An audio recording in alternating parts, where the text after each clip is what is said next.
Bonjour et bienvenue dans l'épisode 36 de Symfony 2. Alors aujourd'hui on va s'attarder sur les custom validateurs, on va créer nos propres validateurs. C'est-à-dire que pour l'instant, si on prend par exemple notre module de page, donc création de page, il faut qu'on remplisse donc par exemple un titre et un contenu. Si on va dans l'entité, hop, entité, page, on voit qu'on n'a pas utilisé les asserts. On reprend une autre où on a utilisé les asserts, il y a forcément une où j'ai dû faire un exemple, produit, non plus, média, voilà. Si on prend celle-ci, on voit qu'on utilise donc les asserts, et par exemple, on va les utiliser ici. Assert not blank pour lui dire que il faut que name tout simplement ne soit pas vide pour que l'entité valide notre objet qui est passé et en soit crée par exemple notre média. Alors, nous, ce qu'on va faire aujourd'hui, c'est qu'on va créer nos propres contraintes. C'est-à-dire que, actuellement, le composant de Symfony en propose pas mal, mais il ne propose pas tout. Et forcément, pour éviter de polluer le contrôleur et de faire les constraints validateurs dans le formulaire ou dans le contrôleur, on va voir comment on peut faire pour créer un validateur personnalisé et pouvoir l'appeler à droite à gauche. Alors, pour ce faire, pour cet exemple, j'ai eu l'idée de, par exemple, ici dans un contenu, faire un validateur qui vérifierait si toutes les URL de notre contenu sont valides.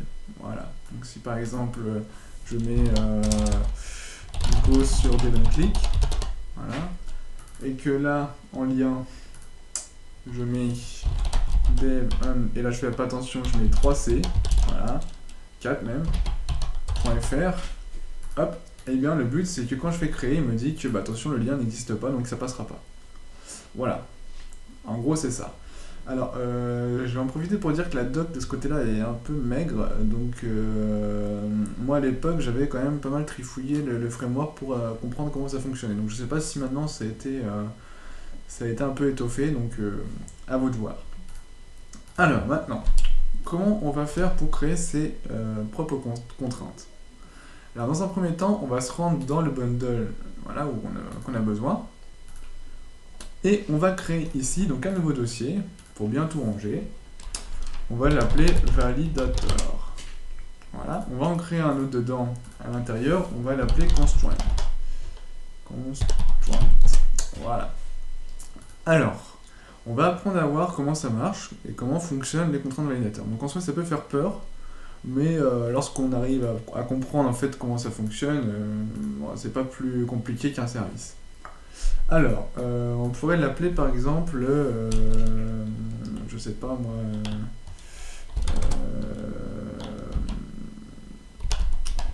conjointe check URL par exemple. Hop, on valide. Donc on va créer une première classe comme ceci, et on va en créer une deuxième. Donc, je vais juste reprendre ça, voilà. Une deuxième qui va s'appeler la même chose, sauf qu'on va mettre validator à la fin. Vous allez comprendre pourquoi après. Voilà. Une fois que vous avez fait ça, vous avez fait le plus gros. Non, je plaisante. Il reste quand même quelque chose à faire. Alors, nous, on va s'attarder sur cette première partie. Alors, je vais retirer tout ça. Voilà, on sait que c'est moi qui l'ai fait. Alors, c'est parti. Comme d'habitude, on va me faire un petit namespace. Donc là, on est dans page bundle. Hop, valida. Ok, donc il y a autocomplétion pour le validateur et conjoint. Je vérifie juste que je ne me suis pas trompé. Voilà, je me suis... Alors, une fois qu'on a fait notre namespace, on va aller chercher quelques composantes. Alors, pour cette classe, il n'y en aura qu'un. Donc ça va être le Symfony componente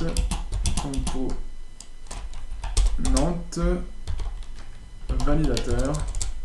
Ça va de soi, hein, validateur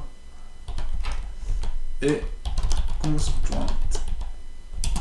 Voilà pourquoi je vous ai fait ici validateur constraint, pour garder une nomenclature assez classique et cohérente avec le framework. Alors, on n'oublie pas d'étendre la classe avec constraint. Voilà. Et maintenant, on va aller dans notre entité page. Voilà. Et on va commencer. Alors, qu'est-ce qu'on a besoin? On a besoin d'ici d'appeler tout simplement notre contrainte. C'est-à-dire que celle-ci, on l'a définie, donc on va pouvoir l'utiliser. Alors ici, on va lui dire, tu peux utiliser, donc use, page bundle, validateur. Donc partout où vous voulez utiliser après votre contrainte, vous devez utiliser, enfin, appeler ce use. Voilà, comme partout. Hein. Constraint. Et là, la petite chose à comprendre, c'est qu'ici, on va l'appeler custom assert. Et non pas assert tout court. Tout ça, en fait, ça c'est juste une espèce d'alias en fait pour aller chercher notre contrainte. Alors, maintenant qu'on a fait ça, c'était juste pour pas oublier, on va se rendre ici et on va lui dire globalement un message à afficher. Alors, celle-ci va être un attribut public, message, et par exemple ici on va mettre le champ contient des liens non validés. Voilà.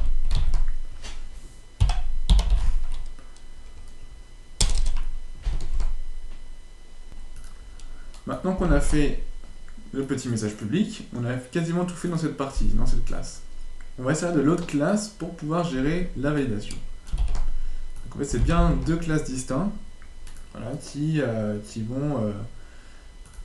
ont chacun leur rôle. D'une part, celle-ci va avoir tous les attributs en public et celle-ci va gérer la méthode de la contrainte. Alors, celle-ci, donc on va reprendre le namespace, hein, on va pas le recopier, on va pas le retaper. Alors celle-ci va avoir hop, le même use ici, voilà. Un autre qui va être constraint validateur, voilà. Et pour l'instant, ça va être tout. Voilà, pour l'exemple, pour celui-ci, ça va être tout. Alors, on va créer une méthode publique, function, validate. Voilà. Donc celle-ci est obligatoire. Hein. C'est comme ça qu'on va savoir en fait où est-ce qu'il faut aller pour aller chercher la contrainte. Alors le value, ici la contrainte, donc c'est pareil, les paramètres. Hein. Hop, contrainte. Également obligatoire. Donc, vous trouvez ça dans la documentation. Alors, le value, il va savoir, enfin, sachez que ça va être l'élément passé dans notre texte area. Donc ça va être nos values. Les contraintes, ça va être toutes nos variables publiques, tous nos attributs publics. Donc on va pouvoir récupérer notre message directement ici et le rebalancer. Alors juste pour vous montrer que ça marche, on va juste faire un if indifférent 0. On va retourner this context add violation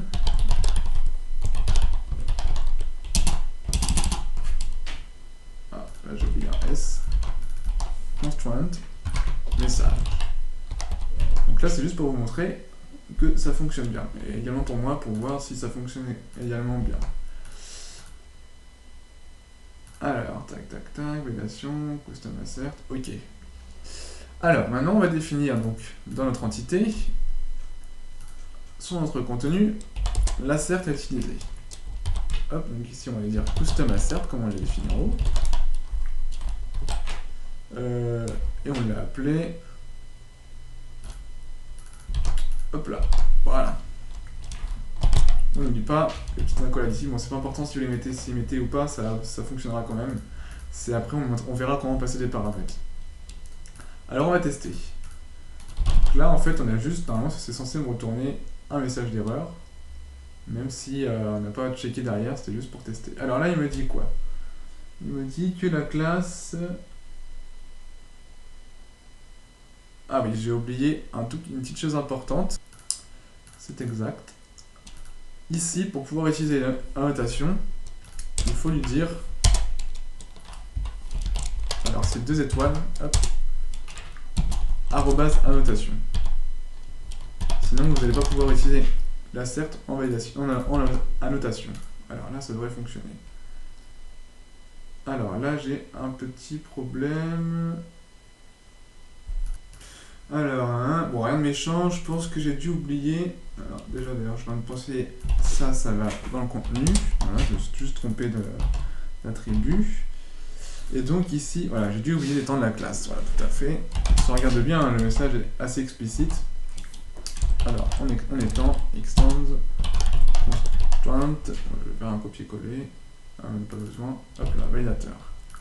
Donc là, si on actualise, on devrait avoir quelque chose qui fonctionne un peu mieux. Voilà, donc impeccable. Les champs contiennent des liens non valides. Donc là, on voit que nos classes donc, sont bien utilisées et que ça fonctionne à peu près correctement. Parce qu'en fait, il nous manque le système qui a vérifié ici. Alors là, vous vous dites, mais comment cette classe peut savoir qu'il faut qu'elle aille chercher la méthode validée? Alors par défaut, il faut savoir que la méthode donc, qui est... enfin, la classe qui est ici par défaut, elle a une méthode validate by. Donc, on va redire, donc, par défaut, cette méthode, on n'est pas obligé de la mettre. On pourrait la mettre, en fait. Voilà, public function validate. Validated même, je pense, by. On va regarder directement ici. Hein.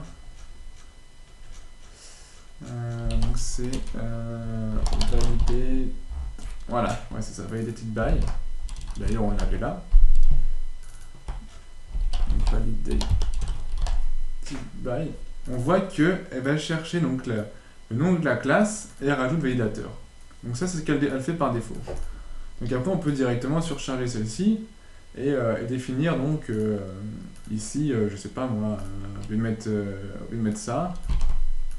Donc si admettons que vous avez une autre nomenclature, vous voulez pas mettre ça, vous mettez à la fin de Toto, bah, vous avez juste à surcharger celle-ci et à faire comme ceci.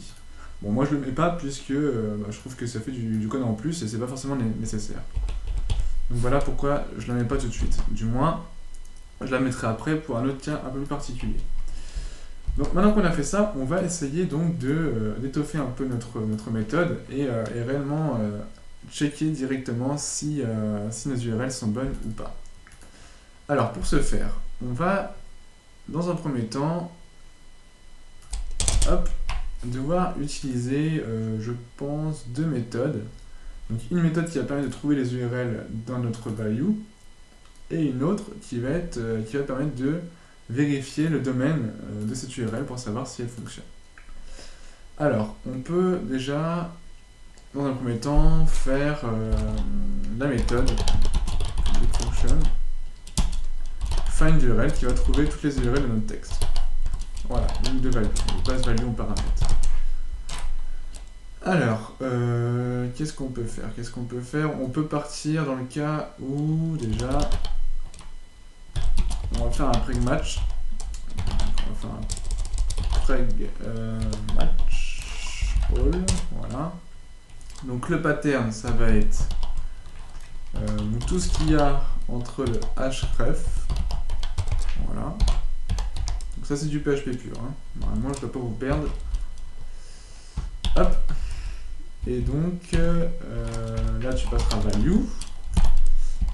Et là on va se servir de tout ça avec URL. Comme ça on va récupérer dans un beau tableau toutes les URL.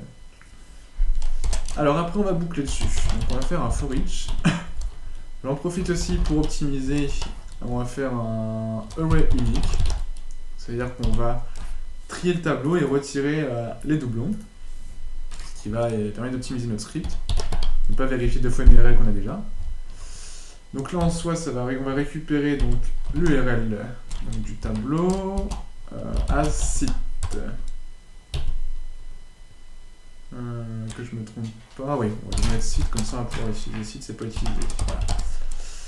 Alors, donc là qu'est-ce qu'il me dit? Quelle est l'erreur? Pourquoi tu cries? Voilà, parce que il y a ça.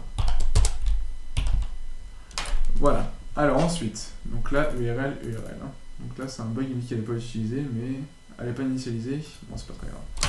Alors,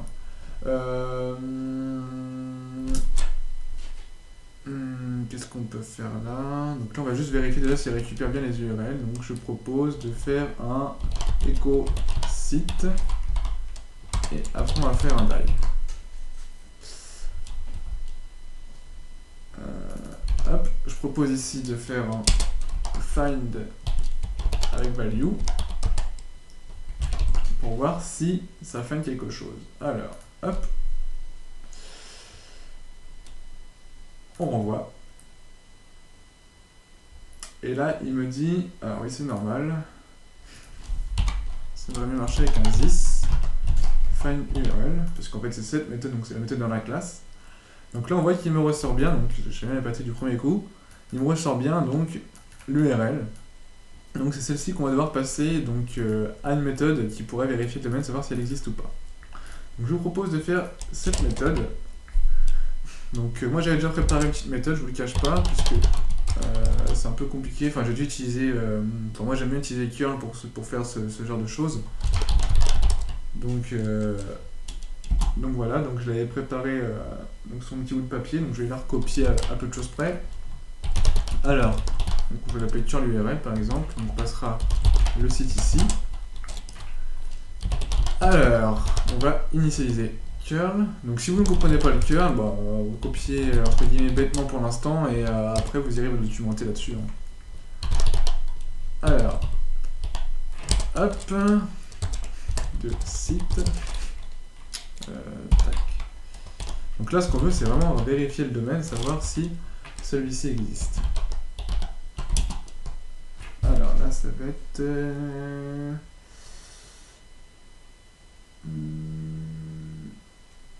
Ouais, je continue à copier. Donc, opt fail. Voilà. Et là, on va passer à true.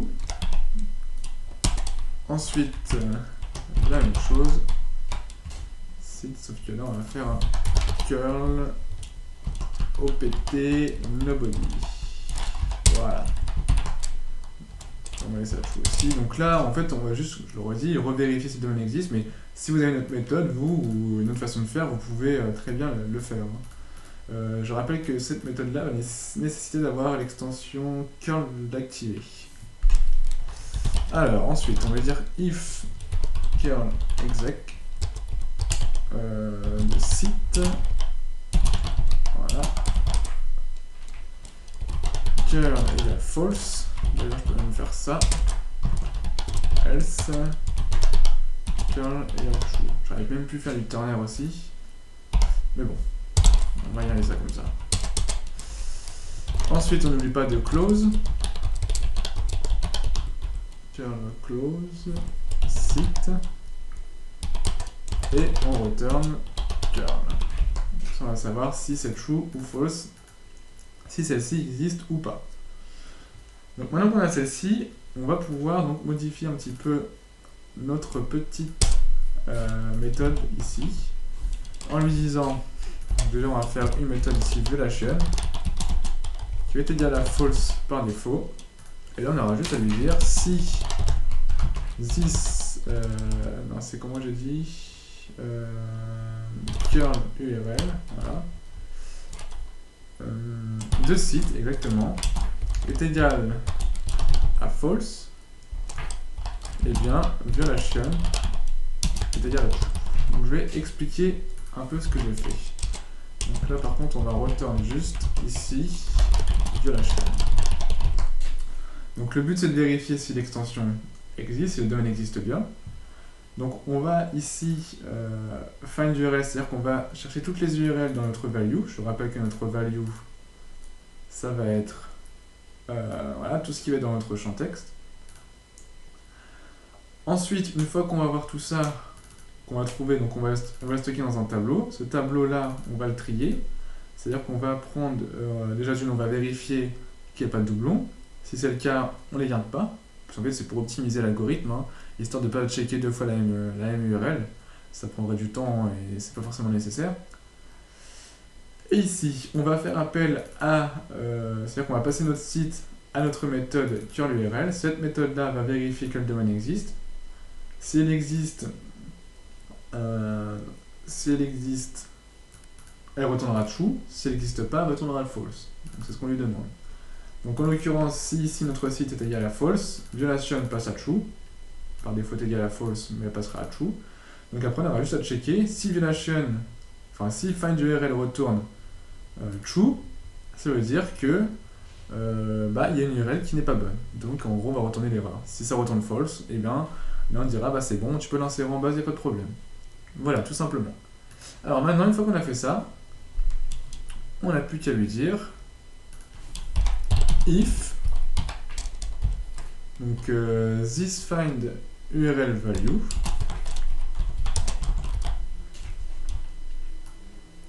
tu retournes le message. Tout simplement. Bon, on va regarder si ça marche, parce que pour le coup, je suis pas sûr de moi. Hop, on va relancer. Donc là, on peut voir que le champ contient des liens non valides. Alors, je suis très surpris que ça fonctionne du premier coup. On va quand même essayer de mettre une URL valide. Hop, créer. Et donc là, on voit pour le coup, il nous a bien créé notre page. Donc j'en suis le premier surpris, puisque ça fonctionne plutôt pas mal. On va quand même ici... je sais pas, quand même faire un autre test un peu plus poussé. URL 1, URL 2, URL 3. Alors, le premier, on va mettre Google.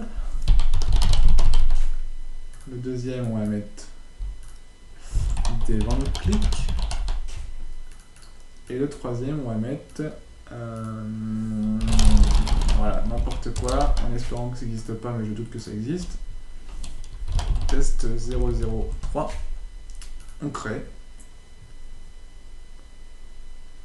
Et là, normalement, il est censé me retourner. Voilà, le champ contient des liens non valides. Donc on pourrait même peut-être ici optimiser dans le sens où on pourrait compter le nombre d'URL qui n'est pas bonne, etc. Donc ça, vous pouvez optimiser pour le message d'erreur. Je vous laisse le faire à votre guise.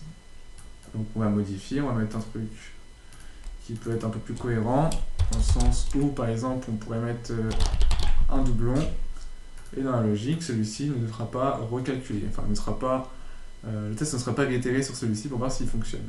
Alors là, on voit que les champs contiennent des liens non valides. Alors pourquoi Ah oui. Alors, j'ai dû...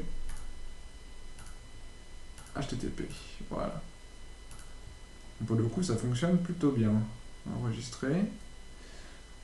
Ah, il continue. Donc là, pourquoi? Donc ça fait tout ça. Maintenant, ça fonctionne pas plutôt bien. DevOnClick.fr, Google. Alors, cherchons pourquoi ça fonctionne pas. Tant mieux, comme ça, ça nous fait débugger. Alors, on va lui dire que quand c'est égal ici à false, tu me fais un die et tu me dis quel site ne fonctionne pas.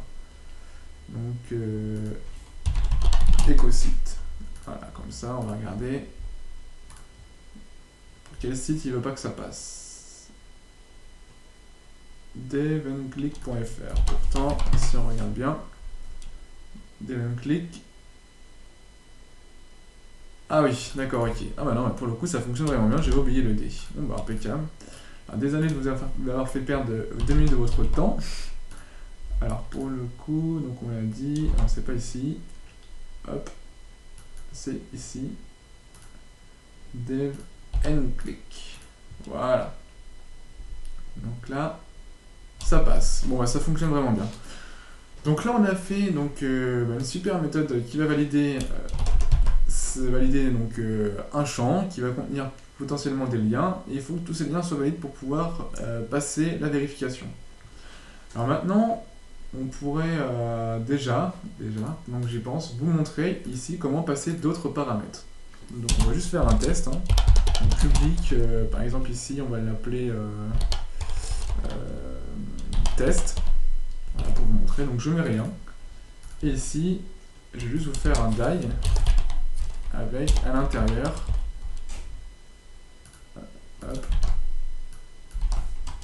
de test. Juste pour vous montrer comment on passe des paramètres. Comme ça, vous aurez tout vu au niveau des contraintes. Alors, ici, je rappelle que j'ai passé une variable test, donc une attribut test, pardon. Et dans celle-ci, je vais pouvoir m'en servir comme ça. J'ai juste à mettre ici test et je vais être égal à, par exemple, loulilol. Voilà. Hop. Je vais faire un back. Moi, j'aurais dû faire un edit. Edit. Et donc là, si je valide, vous allez voir, voilà, loulilol. Il me retourne bien loulilol. Donc voilà comment on passe des paramètres, c'est tout simple. Il suffit ici de mettre un attribut et vous pouvez le récupérer directement dans votre méthode validate. Voilà. Donc là, je vous ai appris à passer autant de paramètres que vous voulez. Si vous voulez en passer d'autres, hein, comme d'habitude, on sépare d'une virgule et vous continuez. Vous prenez exemple sur les contraintes déjà existantes.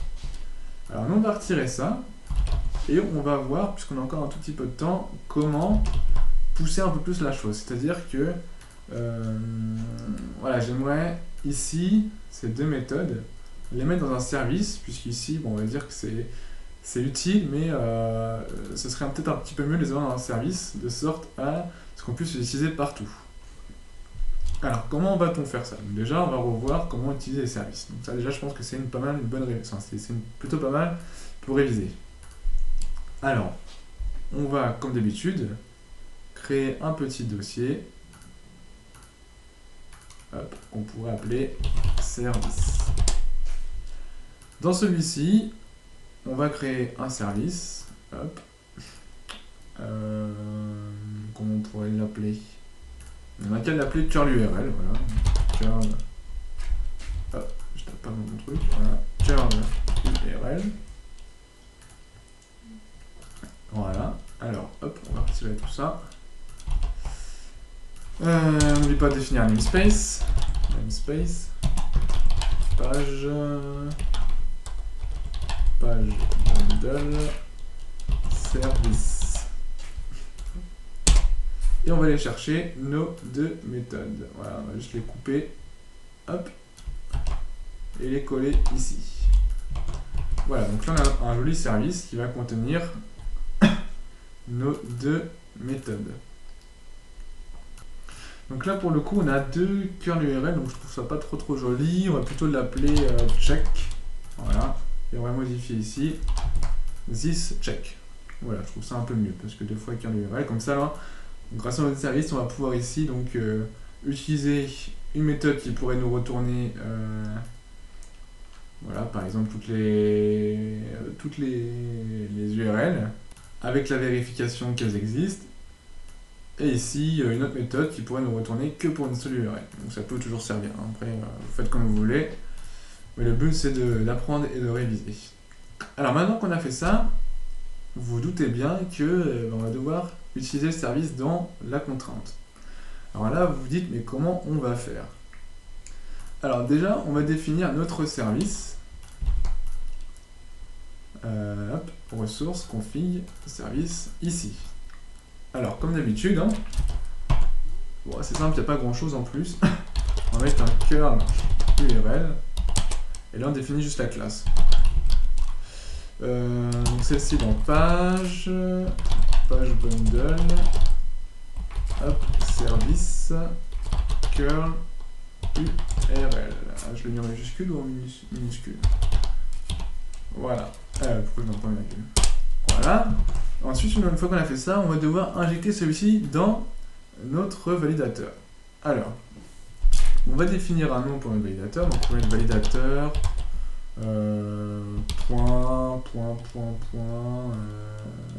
check URL. On va mettre check.url. Voilà. On va définir la classe de celui-ci. Alors, donc là par contre c'est 2. Voilà. Classe, alors c'est page bundle, validateur, constraint, je vais juste faire un copier-coller là pour être sûr, éviter les erreurs bêtes. Donc là, pour le coup, on va devoir prendre le validateur. Hein. Donc c'est check URL validateur, vous ne vous trompez pas. Voilà. On lui passera en argument notre beau service curl URL. Et on n'oubliera pas ici le tag, hop, pour lui dire que c'est une contrainte. Donc c'est même, donc c'est validateur.constraint validateur, il me semble. Alias. Donc là, l'alias, tout à l'heure je vous ai parlé de la fameuse petite méthode ici qui se prénomme validate et pas validate, validated by, validated même by. Celle-ci, on va devoir donc la refaire, enfin la créer pour lui passer l'alias. Donc en fait, c'est comme ça qu'il va savoir qu'il faut qu'il appelle voilà, telle méthode. Alors ici, on va l'appeler, donc je sais pas moi, par exemple, validateur check URL. Voilà. J'ai pas trop d'idées pour le coup, mais ça devrait être pas mal. Donc là, il est en train de crier parce que j'ai oublié 2 points. Voilà. Donc là, il est en train de crier parce que j'ai fait un espace ici. Et là, il devrait plus crier normalement. Bon, là, ça doit être une beans qui comprend pas tout, c'est pas grave. On va laisser comme ça. Alors, on lui pas de copier-coller ça et de créer notre petite méthode. Donc, comme je vous l'ai dit tout à l'heure, donc on peut retirer test, hein, parce que ça ne sert plus. Donc ici, public function, validated by, sans paramètres. Et ici, on fait juste un return. Voilà. Donc là, ça devrait fonctionner. Alors, on va juste ici, comme on fait pour les services ou les listeners quand on injecte quelque chose, mettre en privé notre joli service, donc on met curl, public, function, donc on va créer un petit constructeur pour récupérer notre curl URL, curl, et ici on va juste lui dire this curl égale curl. Voilà, et comme ça on n'a plus qu'à modifier. Au lieu de faire this find URL par exemple, on aurait juste à faire fin curl find URL. Parce qu'on va chercher directement dans le service. Hop, find URL, tout simplement. Alors, si je me suis pas trompé, dans la logique ça devrait fonctionner. Donc déjà, hop, je vois une erreur. On lui pas ici d'injecter aussi le use. Pour le coup, ça va être page bundle. Je voulais pas l'entité, je voulais le service. Et je voulais, voilà, curl URL. Donc je vais juste ici.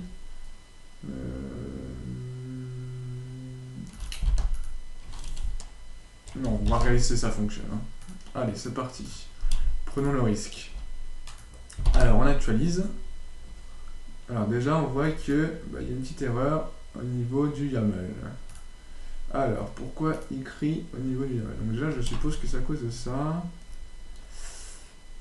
Alors, c'est tout bête. Ici, une petite encolade. Voilà.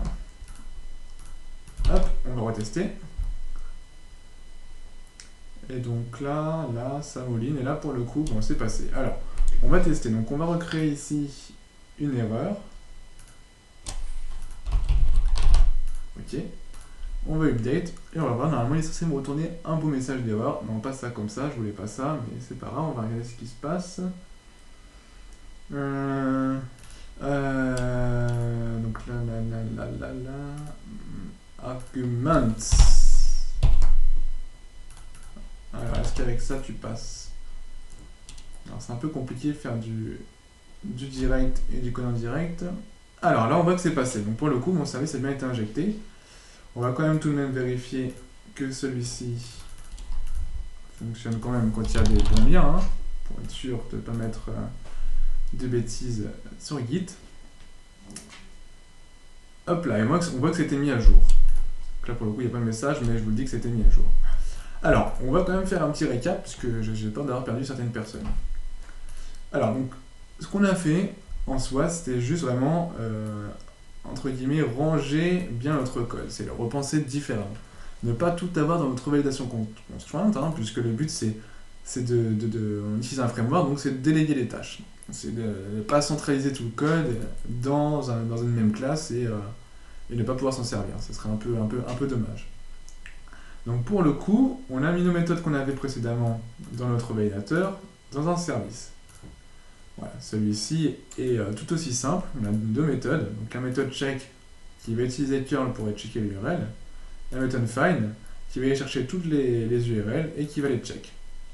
Voilà. Une fois qu'on a fait ça, on n'oublie pas de définir le service dans le service, dans le fichier service, et ici de définir le validateur. Donc ça c'est la nomenclature par défaut. On lui dit que c'est une validation conjointe, donc c'est une custom validation.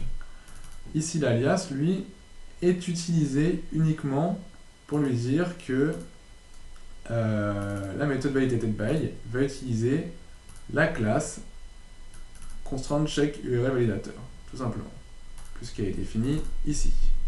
Voilà. Donc ce qu'on a fait en plus, donc dans cette deuxième partie, c'est juste injecter notre petit service sur l'URL. Une fois qu'on l'a récupéré, on va pouvoir s'en servir. Donc au lieu de faire un this find URL, on a fait un this curl find URL. Voilà, comme ça dans vos contrôleurs, pardon, vous allez pouvoir utiliser ces deux méthodes du service. Voilà, on a juste délégué. Plutôt que de se retrouver avec une contrainte qui fait 40, 60 lignes, on se retrouve avec une méthode, avec une contrainte qui en fait 10. Le but c'est ça, on utilise un framework, donc on délègue. Je veux pas tout voir au même endroit, c'est pas le but. Ici, on n'oublie pas dans la classe par défaut qui va contenir les messages publics et la méthode validatedBy qui n'est pas forcément obligatoire, je le répète. On ne va pas oublier ici les petites annotations. Si on l'oublie, en fait, on ne pourra pas utiliser dans notre entité tout simplement la notation qu'on veut. Ici, on lui dit qu'on va utiliser des contraintes validateur de tel bundle, donc c'est juste un use. Hein. Le symbole, le as, lui ça va être le custom assert. Mais celui-ci vous pouvez l'appeler comme vous voulez. Hein. Vous pouvez l'appeler plop, tant que vous l'appelez ici en bas, ici plop, ça fonctionnera. Hein. Moi je l'ai appelé custom par habitude, hein, parce que je trouve ça un peu plus parlant. Donc ici vous passerez vos paramètres si vous en avez. Hein. Je vous rappelle ici, hein, test égale plop. Et ici on fait un public plop. Voilà. Si vous avez fait ça, vous avez passé votre paramètre. Tout simple aussi. Donc en gros, je pense avoir tout dit. Là, vous avez fait une bonne révision. J'espère que vous avez bien tout compris. Alors sachez que cette contrainte, vous pouvez l'utiliser partout, hein, parce qu'elle est dans tel bundle que vous ne pouvez pas l'utiliser ailleurs. Donc j'ai juste à copier-coller ou insérer cette ligne dans l'attribut que vous souhaitez faire une validation, sans oublier le use, sinon ça ne fonctionnera pas, ça ne saura pas où aller chercher cette contrainte. Et donc voilà, donc j'espère que ce tutoriel vous a plu. Là on commence à monter le niveau, hein. Je pense que des personnes ont dû déjà décrocher. N'hésitez pas à regarder plusieurs fois le tutoriel si vous paraît assez compliqué, donc ça reste quand même un framework en soi un peu difficile à prendre en main. Moi j'essaie de faire en sorte que celui-ci monter crescendo le niveau pour essayer de garder un peu tout le monde de tutoriel en tutoriel. Donc encore une fois, si vous avez des problèmes, n'hésitez pas à me laisser des messages sur YouTube, sur mon site ou par mail. Donc je suis un petit peu long à répondre parce que je suis toujours en déplacement à l'heure actuelle. Mais sachez que j'essaye au maximum de répondre au plus de monde possible, si ce n'est qu'à tout le monde. Voilà. Donc je vous donne rendez-vous au prochain tutoriel. Je vais mettre le code, donc ce nouveau code sur GitHub. Donc vous allez pouvoir le retrouver sur GitHub, donc une fois encore tagué. Donc là je crois qu'on est version 0.26 il me semble. Donc je mettrai en bas de la vidéo, vous allez pouvoir regarder les codes sources si vous le souhaitez. Donc je vous donne rendez-vous pour le prochain tutoriel. Encore une fois, Bon courage pour la suite.